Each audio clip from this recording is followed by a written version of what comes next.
Isto é para falar de pé ou não? Só se for com o microfone. Só se for com o microfone na mão. Pode ser com o microfone.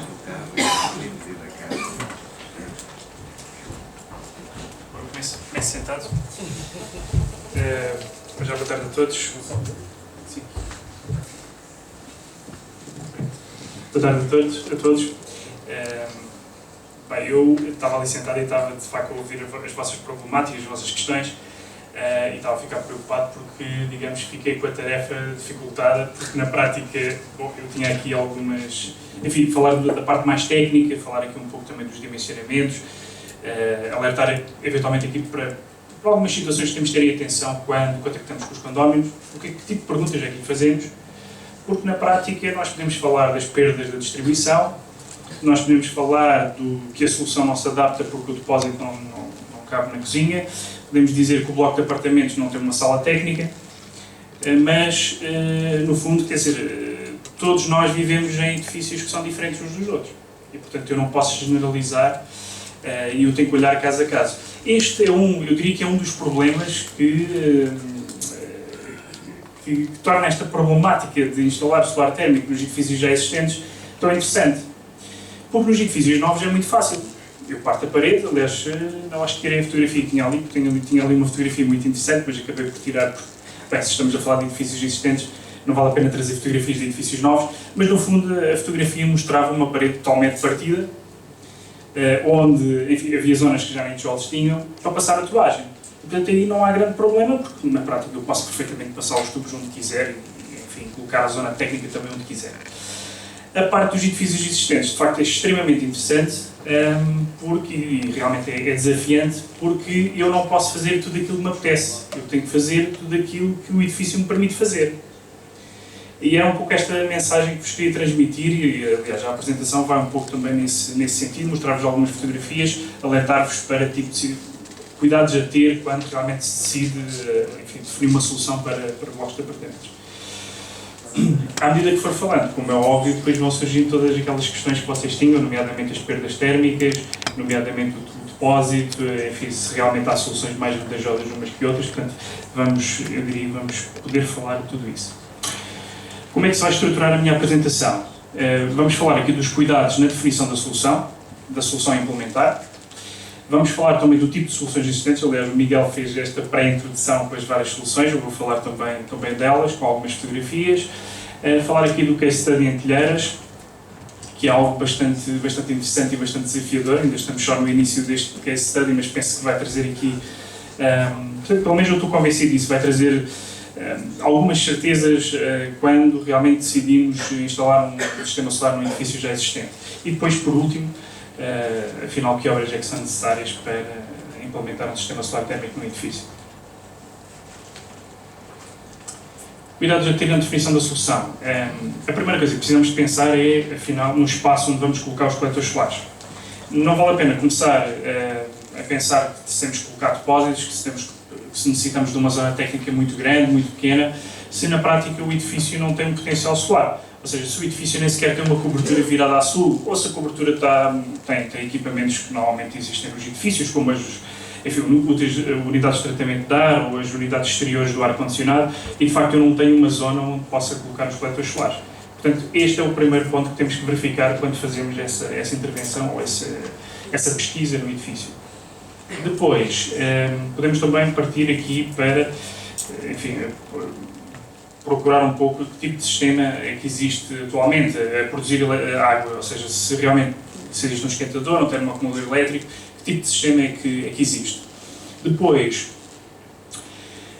bastante importante é nós darmos uma vista de olhos, enfim, se calhar vamos ter que subir e descer muitas escadas se o edifício não tiver elevador, mas na prática vamos ter que olhar para as formadas, ou seja, ver zonas onde eu possa passar com toagem.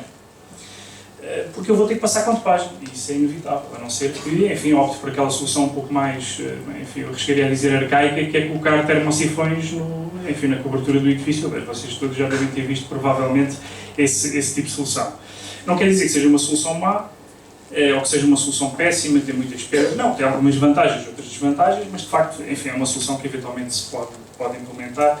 No fundo, eu acabo também por não a trazer aqui, porque aqui queremos, de facto, aquilo que é o estado de ar, ou seja, aquilo que é é verdadeiramente uma instalação eficiente para instalar no edifício já existente. Depois, espaço no interior do fogo. Eu tenho que ter espaço para instalar algum equipamento. Até pode ser, se estivermos, por exemplo, a falar de um sistema centralizado, até pode ser só uma tubagem de água quente que vem lá debaixo do depósito e da caldeira central. Mas, de facto, há esta necessidade. Eu tenho que ter um espaço, por mais pequeno que seja, ele tem que existir dentro do fogo. Este espaço vai aumentando à medida que, enfim, vamos transitando de solução para solução. Se falarmos de um depósito, tivemos aqui alguns exemplos de como implementar depósitos numa cozinha, é óbvio que eu vou ter, enfim, é um espaço completamente diferente de eu entrar com uma tubagem de água quente dentro da cozinha. Portanto, estamos a falar de um espaço verdadeiramente grande. Temos que pensar também na minimização do impacto dentro do fogo. Não podemos propriamente enfim, chegar à cozinha e partir metade da cozinha para implementar solar, isso não resulta, portanto temos que ter muita atenção aqui. Áreas comuns, temos que encontrar áreas comuns ou fazer o inventário das áreas comuns para a implementação do sistema, enfim, de algum equipamento que é necessário. Esse tipo de equipamento, a quantidade vai variando à medida que nós vamos transitando de solução em solução. Pode ser, por exemplo, uma simples bomba e um permutador de placas, como pode ser, por exemplo, um depósito de 5.000 litros, que é o caso, por exemplo, 5.000, 4.000, que era o caso de telheiras, por exemplo. E, portanto, um depósito de 4.000 litros, um depósito, ou 2.000, por exemplo, lá, para reduzir um bocadinho a altura, de facto é uma zona técnica bastante grande, e, portanto, temos que ter também atenção a isso. Depois, há aqui pormenores que derivam diretamente da arquitetura e que eu não posso influenciar. É, por exemplo, a disposição das cozinhas dentro do fogo. Se eu tiver uma cozinha perto das escadas de serviço, bom, eu eventualmente posso utilizar as escadas de serviço para fazer o meu circuito de distribuição e eventualmente entrar com o tubo diretamente na cozinha. E as obras no interior do fogo são obras mínimas, porque na prática eu acabo por entrar apenas com um tubo ou 2 tubos, o que seja, dentro da cozinha. Em contrapartida, se a cozinha estiver no interior do fogo, ou seja, no centro do apartamento, bom, eu provavelmente tenho aqui um caso mais problemático, um caso mais difícil, portanto, tenho que olhar para isto também. Portanto, ali a parte da disposição do fogo no edifício é extremamente relevante. E cuidado na entrega de energia. Eu tenho que sempre procurar soluções onde a entrega de energia para todos os condóminos seja o mais equitativa possível. Há bocado também ouvi uns comentários a dizer que, de facto, enfim, há aquele condómino que chega a casa primeiro e consome energia primeiro. Bom, eu já trabalho há 7 anos, agora estou na API Solar um bocadinho diferente, mas trabalhei aproximadamente 7 anos na indústria solar térmica e, portanto, há 7 anos que eu sei a mesma coisa. Portanto, normalmente há sempre esta questão. A pessoa que chega a casa primeiro consome energia primeiro. E, portanto, eventualmente consome energia solar e os restantes acabam por consumir energia produzida pelo gás. E, portanto, temos também que ter isso em atenção. A solução que eu implementar tem que ser o mais equitativa possível. Enfim, eu diria que provavelmente não vamos conseguir essa igualdade de entrega de energia solar a todos, mas pelo menos vamos nos aproximar disso. Isso é o ideal. Redução das perdas de calor. Falou-se aqui muito das perdas de calor. Acho que sim, é relevante. Só para terem uma ideia, no caso de um hotel não há volta a dar. Tem que ter o circuito, tem que ter o anel das águas quentes e, portanto, as perdas de calor representam aproximadamente 20% daquilo que é consumido em termos de energia. Bom, temos que pensar numa coisa bastante interessante, eu diria até pela negativa, é que os hotéis, até há relativamente pouco tempo, o circuito das águas, enfim, o isolamento era muito mau. Significa que estes 20% de facto era um valor muito grande. À medida que nós vamos evoluindo e instalando isolamentos muito melhores, recorrendo, por exemplo, eu também ouvi a questão das bombas de controle eletrónico de velocidade, ou até bombas que existem, que detectam os consumos, por exemplo, e que ajustam o funcionamento em função do consumo de água. De facto, conseguimos, além da redução do consumo elétrico, normalmente estas tipo de bombas são de classe energética A, conseguimos também a redução das perdas no anel de circulação. Portanto, se estamos a falar de 20% da energia consumida, de facto é um valor significativo. Quando falamos dos blocos de apartamentos, temos exatamente a mesma coisa. E, portanto, temos que minimizar estas perdas ao máximo. Não é só no anel, é também, eventualmente, na quantidade de depósitos que utilizamos. É, eventualmente, no tipo de sistema que implementamos. Portanto, não é só o anel. Há mais coisas, há mais, eu diria, equipamentos que, enfim, contribuem negativamente para o aumento das perdas. E mesmo soluções que contribuem, umas mais positivas, têm menos perdas, outras que têm mais perdas e, portanto, também, eventualmente, interessa definir a solução e, em função da solução, vamos ter diferentes perdas térmicas. Bom, eu sei que vocês são profissionais, eu trago aqui isto é muito simples, e qual era a ideia aqui? Bom, a ideia era chamar-vos a atenção para duas coisas. Primeiro, não podemos falar de soluções sem perceber minimamente como é que funciona o sistema solar. À partida, vocês todos sabem. Os condóminos podem não saber. E, portanto, quando eu vou, isto é algo que nós temos na API Solar tentado transmitir nos últimos tempos, nas ações de disseminação que fazemos. E, portanto, quando eu vou falar com o condómino, ele pode não ter o conhecimento técnico que eu tenho. E, portanto, não interessa falar, enfim, numa linguagem muito complexa de rendimentos, eficiências, perdas térmicas, como é que funciona o sistema. Não, aquilo tem uma bomba, um controlador diferencial, e tem lá uns coletores no telhado, e faz assim. Não interessa. Interessa explicar de uma forma muito simples. E, portanto, a forma muito simples de explicar é, bom, a radiação solar aquece o líquido dos coletores, o líquido é bombeado para o depósito de água, onde o seu calor é transferido para a água de consumo, e essa água de consumo é a água que o condómino consome. Este é algo muito, muito simples. A partir daqui, claro, vamos, eu diria, complicar a coisa quando começarmos aqui a introduzir mais depósitos, quando começarmos a introduzir mais andares, e depois, claro, entramos aqui no mundo das soluções para os edifícios de habitação. Isto ficou mais ou menos claro ou não? Eu pelo menos tentei aqui, enfim, vamos começar devagar a entrar dentro dos blocos de apartamentos, e então assim, agora vamos começar a falar então das várias soluções, mostrar-vos algumas fotografias e, claro, também pedir a vossa colaboração, enfim, dúvidas que tenham sobre isto e que eventualmente eu possa esclarecer, se bem que eu não sou detentor de toda a sabedoria. O que é que se consegue com O que é que se consegue com o sistema solar? Normalmente consegue 70% de água quente, sanitária, fornecida pelo solar e o restante pela caldeira. Isto, tanto é válido para uma moradia como é válido para um bloco de apartamentos. E depois também, enfim, ali a segunda parte eu diria mais para... Bem, também se pode aplicar a blocos de apartamentos. Eu posso fazer, por exemplo, não sei se alguma vez vos passou pela ideia, eu posso fazer aquecimento central utilizando energia solar em blocos de apartamentos. Isso é possível hoje em dia e faz-se no centro da Europa. Em Portugal, eu diria que não. Não por uma questão de eventualmente investimento, não, eventualmente até por uma questão de que não está divulgado. Não se divulga. E, portanto, eu diria que o aquecimento central, utilizando energia solar, acaba por ser algo que, enfim, fala-se, mas que realmente é preciso divulgar e é preciso divulgar as vantagens e, no fundo, também alertar as pessoas para que, de facto, também se pode fazer isso de forma segura, sem sobreaquecimentos, por exemplo, no verão. A primeira solução que eu aqui tenho, o Miguel já falou dela, portanto, é a questão central, portanto, tenho tudo central, o depósito, caldeira e depois tenho então a distribuição de água quente. Eu diria que, eu arriscava a dizer que esta é a melhor solução para blocos de apartamentos já existentes. Isto, eventualmente, podem não estar de acordo comigo, mas acredito que não esteja. Mas, se vocês pensarem, que impacto é que tem, por exemplo, dentro do fogo, dentro do apartamento, este tipo de solução? Não tem impacto nenhum, porque só entra com um tubo dentro do fogo. Bom, e depois vocês provavelmente estão a pensar, ok, então e o que é que eu faço com a sala técnica? Onde é que eu coloco aquilo?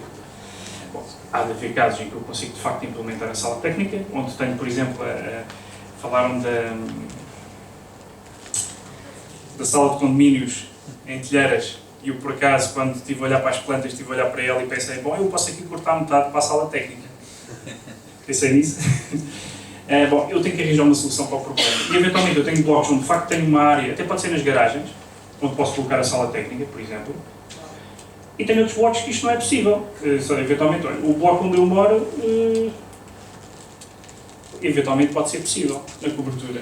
Tenho uma zona, antes de entrar propriamente no terraço da cobertura, onde eu, no topo das escadas, onde eventualmente eu posso colocar ali, enfim, fazer uma pequena casa, uma sala técnica, e posso implementar lá os depósitos. Pode haver situações onde realmente não há nada, onde eu nem sequer tenho arrecadações para os condóminos, quanto mais implementar uma sala técnica. Então, eventualmente, esta solução pode já não ser válida. Problemas com a questão da venda de água quente. Na prática, não, depende. Eu, na energia, consigo vender. Eu consigo vender quilowatts-hora, que é, na prática, aquela energia que gastei para aquecer a água. Agora, se eu consigo depois indexar isso à quantidade de água que consome o prédio, Não sei, eventualmente pode ser um caso de análise. Eu sei que há, aliás, há bocado tive a conversa, porque me emprestaram umas fotografias para vos trazer hoje, e tive a conversa com uma pessoa que me dizia que tinha instalado uma situação destas. Num edifício novo, claro, mas que de facto tinha instalado isto. E portanto, é porque é possível. Eu por acaso conheço uma situação, em Bragança, de um construtor civil, não é um condomínio, é um construtor, que tem uma situação deste tipo. No último piso do edifício, tem uma sala onde tem, eu penso que são 3, 4 caldeiras, são, enfim, um depósito de 5.000 litros, e depois faz distribuição de calor e faz distribuição de água quente. Tem contadores de entalpia, tem o sistema centralizado e, enfim, ele recebe nas próprias instalações dele, na loja dele, no escritório dele, recebe as contagens dos condóminos, depois fatura. Portanto, significa que é possível fazê-lo em Portugal. Porque se ele o fez, então podemos replicar. Como é que ele o fez? Sinceramente não vos consigo dizer, não sei. Mas de facto é possível fazer isso. Gonçalo, sim. Gostava de só perguntar uma coisa. Neste caso, é um contador de água, não precisa de contador de entalpia. Sim, essa é a questão. É que será que eu posso faturar em entalpia, ou seja, kWh, e esquecer a água? Não. E indexar aquilo que eu gasto em termos de entalpia e então o condomínio, claro, o condomínio vai pagar esta água. Não, eu digo é que basta contador de água porque a temperatura é comum a todos. Sim, desde que haja um registro. Uma vez que é a caldeira, a temperatura pode ser no fluxo. Bom, sim, mas se há aqui uma variação, por exemplo,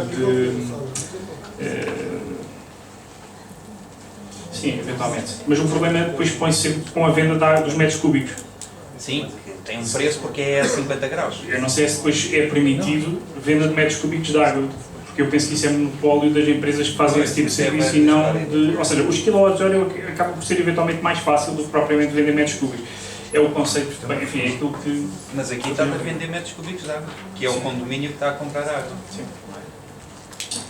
Se não quisermos este tipo de solução porque não temos condições, podemos sempre optar por este tipo de situação. Bom, enfim, mas pegar aqui numa imagem, pode ser é um termoacumulador, é aquilo que existe, pode ser incorporado dentro do armário, naquele caso não é, enfim, e portanto, acaba por ter um termoacumulador por cada apartamento. Este termoacumulador por cada apartamento traz vantagens, que é o facto da pessoa ser proprietária da água quente, ou seja, o sistema solar fornece e aquece este depósito, mas no fundo a água que está contida dentro deste depósito saiu do contador da própria pessoa e portanto não há já aquele problema da venda de água quente ou venda dos kWh ou o que seja. Vamos falar, por exemplo, de perdas de calor. Quando eu falo de um sistema onde tem muitos depósitos, significa que as perdas de calor são as perdas de calor repartidas por todos os depósitos. O que significa que, além das perdas de calor aqui neste circuito, acaba por ter também as perdas de calor de todos os depósitos. Portanto, há aqui um extra de perdas. Portanto, eventualmente pode não ser, a nível de perdas, a solução mais interessante. Mas não é bem proporcional. Veja o seguinte, as suas perdas nos depósitos pequenos correspondem à soma das áreas exteriores dos depósitos todos. Sim. Sendo que o depósito único para o domínio todo tem uma área muito maior que um único depósito desses. Sendo que a totalidade dos depósitos mais pequenos acaba por ter uma área maior, mas não é proporcional. Sim, mas normalmente aquilo que acontece é que um depósito pequeno tem 50 mm de isolamento e um depósito grande tem 120. É sempre assim.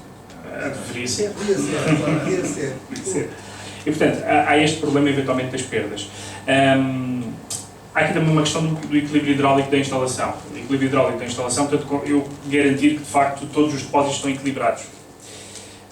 E, eventualmente isto pode ser um pouco mais chato para o instalador na altura que vai instalar o depósito e que vai fazer a afinação de toda a instalação. Bem, e pode ser eventualmente aqui uma ou duas desvantagens da utilização. A nível de vantagens, de facto eu consigo a minha água, ou seja, eu sou proprietário da minha água, e portanto isso dá sempre alguma garantia extra às pessoas. Cuidados a ter. Eu participei no dimensionamento de umas instalações deste tipo e de facto havia aqui um problema significativo, que é onde é que eu vou meter o depósito. Eu posso meter dentro do armário, mas normalmente, eventualmente hoje já há uma sensibilidade maior para isto, mas aqui há uns tempos atrás não havia, então o construtor arranjava maneira de encontrar o pior sítio para meter o depósito. Vocês não se podem esquecer que o depósito tem manutenção. E, portanto, o depósito não pode ficar debaixo do armário, atrás da máquina de lavar, e para eu aceder ao depósito tenho que tirar a máquina de lavar louça, depois não consigo aceder porque o espaço é muito pequeno, então tenho que tirar também o depósito. E para tirar o depósito eu vou tipo desligar todo o circuito. Portanto, imaginem a confusão aqui associada à coisa. Portanto, convém um acesso simples, fácil. Porque aquilo que eu não pago a nível de investimento inicial, vou pagar a nível de manutenção. Porque o instalador, em vez de demorar na minha casa meia hora ou 15 minutos, demora-me, enfim, 1 hora, 2 horas, porque tenho que desmontar, montar, voltar a colocar a máquina de lavar, enfim, são coisas que acontecem. Gonçalo, posso fazer uma pergunta interesseira? Sim. Eu tenho um depósito, vivo lá há 10 anos e nunca fiz manutenção nenhuma. Bom, O risco é que eu estou a correr. É de eu furar. É? E ter a casa inundada. Aí. Sim. Eu não sei que tipo de depósito é que é. É de que é de cobre? Não sei. O material. Certo. Normalmente o depósito, por exemplo, se for de ferro preto vitrificado, que são a esmagadora maioria deles, tem o ano de magnésio que precisa de ser trocado. É.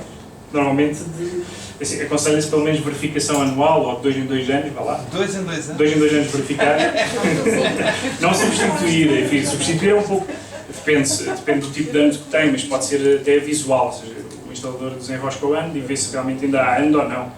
Existem situações onde o instalador desenrosca e sai só, enfim, a porta. É o caso. Ou o parafuso. Está bem. Obrigado.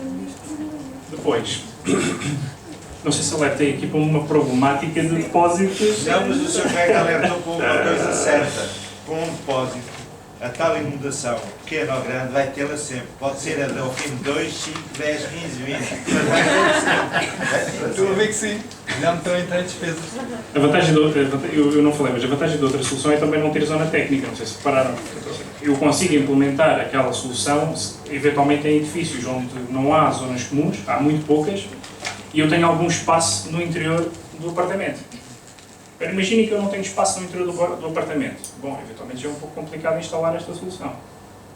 Estão a ver que, à medida que vamos saltando de solução para solução, vamos chegando à conclusão que não há uma solução ideal. Aquilo que eu tenho que fazer é adaptar a solução ao bloco que eu tenho. Este é o segredo. Não é segredo, não é? Solução descentralizada, segunda versão. Eu gosto bastante desta solução. Esta solução tem a sala técnica. Portanto, eu tenho que ter uma zona comum no edifício. Mas tem uma vantagem significativa. Primeiro, comparativamente com as outras que temos visto. Primeiro, a primeira vantagem relativamente, por exemplo, à anterior solução, que era aquela que tinha os vários depósitos. Eu tenho apenas um depósito. O que significa que as perdas, por exemplo, as perdas de calor pelo depósito são muito menos porque só tenho um. Não tenho imaginem um bloco de apartamento. Por exemplo, o caso que eu vou apresentar daqui a pouco são 28 frações. Imaginem 28 depósitos comparativamente com apenas um. Portanto, tem essa vantagem. Depois, algo que eu não referi, mas quando eu tenho um depósito, tenho um controle muito mais eficiente do sistema solar. É muito mais fácil eu controlar o campo de coletores, as bombas, o que seja, quando tenho apenas um acumulador de energia. Quando eu tenho vários, que era o caso anterior, é muito mais difícil eu conseguir uma boa gestão da entrega da energia captada pelos coletores solares que estão no telhado. Não sei se tinham esta percepção ou se isto... Tinham ou não? Não digam que já estão todos a dormir e que não... De facto, há este pequeno pormenor. A nível da gestão da energia solar, de facto, é muito melhor quando eu tenho só um acumulador, porque eu consigo controlar facilmente qual é a temperatura a que os coletores vão aquecer o depósito, eventualmente até evito excessos de energia, consigo controlar muito melhor qual é que é o caudal que passa nos coletores solares térmicos. Portanto, há muitas vantagens em ter apenas um depósito. Mas, bem, enfim, tem então a tal desvantagem de ter a sala técnica que inviabiliza em alguns blocos. Então, e o que é que acontece dentro do apartamento? No apartamento eu tenho aquilo, bom, eu costumo chamar de estação de transferência. Há quem chame permutador de placas, não é bem a mesma coisa, e há quem chame de estação solar, em inglês apartment station ou flat station, o que seja. O que é isto? É um permutador, na prática, o componente principal é um permutador de placas que me separa os dois circuitos. Ou seja, eu passo a ter um circuito, que é um circuito apenas de distribuição de calor. Esta água que sai aqui do depósito, eu costumo dizer que é água suja, é água que não consumimos, é a mesma água que, por exemplo, passa nos radiadores. E o objetivo principal daquela água é transferir calor para a outra energia que vamos consumir. Qual é que é a outra, a outra água que vamos consumir? Qual é a outra água? É a água que sai do contador da pessoa, água fria, é aquecida instantaneamente e depois é entregue no consumo. Só para concluir, forma mais fácil de compreender isto. Imagina o esquentador que tem em casa. Em vez de consumir o esquentador que tem em casa, consome gás. Não é? Este esquentador que vocês têm aqui, em vez de consumir gás, consome água quente que vem deste depósito e que é aquecida pelo solar. E o princípio de funcionamento é muito, muito idêntico. Não sei se isto ficou mais ou menos claro. Sim. Bom. Primeiro o Miguel. Sim. Isto obriga que a bomba esteja sempre a circular, neste caso. Sim. Por outro lado, há aqui sempre aquela questão que é o depósito lá dentro das cozinhas. No inverno não podemos chamar perdas. São ganhos. É aquecimento. Só no verão é que podemos perdas, não é? Portanto, 50% do tempo não fazem mal. Ao passo que aqui fazem mal 100% do tempo. Sim. Não é? Podem ser muito pequenas. Já vou falar um bocadinho. Eu vou dar uma chega nisso. Okay. Sim.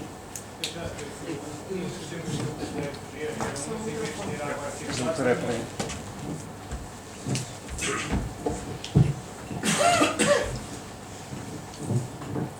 Um dos temas que eu gostei de ver, em vez de ter a circular água, tinha o produto que normalmente é feito, só depois na serpentina a aquecer a água e reduzia o tamanho das necessidades de acumulação e era uma empresa alemã, mas eu gostei daquele sistema. Aquilo que passava aqui Era aquele produto, Isto? exatamente.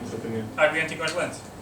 Não sei qual. Assim, é bem, enfim, o Não sei se seria bem esse o produto, mas era. Mas isso só aquece durante o dia. Depois não tem acumulação. Mas ele acumulava, só que em vez de acumular água, acumulava esse produto. Ok. Bom, nós não nos podemos esquecer que não podemos acumular. Podemos, só que depois torna-se muito caro. Acumular esse líquido. Eu, aqui há uns. Agora é capaz de estar mais caro, mas aqui há uns tempos atrás fiz uma estimativa, até porque, enfim, nas formações costumava falar disso, e costumava dizer que esse líquido que está a dizer normalmente custa aproximadamente 5 euros por cada litro. E, portanto, imagina este depósito, que pode ser um depósito, por exemplo, de 1000 litros, utilizar 25%, por exemplo, desses 1000 litros com esse líquido. Portanto, significa que são 250 litros, o que significa que é um custo brutal. Quando se faz a manutenção, por exemplo, de 2 em 2 anos também se troca esse líquido, imagino que tem que trocar o líquido do depósito. Mas enfim, isso são pormenores técnicos, mas a solução que estava a dizer, sim, é uma solução aproximada desta, sim. É a questão da velocidade do fluido, se é melhor. Sim, O trabalho da bomba. exatamente. E não só, não transfere a mesma quantidade de calor. Eu, em relação a esta questão, penso que tem um ponto em relação aos acumuladores individuais, que é o seguinte: se é verdade que com um único acumulador de grandes dimensões nós controlamos melhor as temperaturas e os caudais da instalação solar, também é verdade, e por experiência eu garanto que é verdade, um acumulador de 200 litros ao fim de 10, 15 anos de vida, quando abre, você enche um depósito de 20 litros de tinta com calcário. Mas como o depósito é grande, tenha noção que os permutadores têm canais finíssimos. E nós vamos passar a água secundária toda do circuito da AQS por ele. Quer dizer que nós vamos ter calcificações enormes. Isso vai ter manutenções muito grandes nos permutadores. Não, os permutadores passam a água sanitária. Depois consigo responder a todas as perguntas. Eu já me lembro da Vai calcificar e vai ter que Já respondes logo à É melhor responder logo direto. Gera outras. Sim. Olá. Imaginando que temos um cenário ideal, ou seja, vamos começar ao contrário, que é, tem um edifício com todas as condições ideais para a aplicação do sistema aqui. Tenho uma zona para colocar sala técnica, tenho um bom campo de sorte, portanto, os primeiros pontos que são fundamentais, o primeiro slide, picámos tudo, está tudo impecável. Qual é que é a melhor solução? Ok, em relação... Aqui estamos a adaptar, em função dos edifícios, estamos a adaptar soluções. E eu quero saber, num edifício que tem as condições ótimas, qual é que será a melhor Eu solução. não posso ser tendencioso, não é? Porque eu, se eu gosto mais de uma, não é? Não posso. Eu posso vos apresentar as razões técnicas, por acaso é esta. Eu posso-vos na prática, a minha única função aqui é tentar-vos transmitir aquilo que são realmente as vantagens e desvantagens de cada uma delas, e depois, como vos tinha dito, aliás, em função do bloco que nós temos, aí sim temos que realmente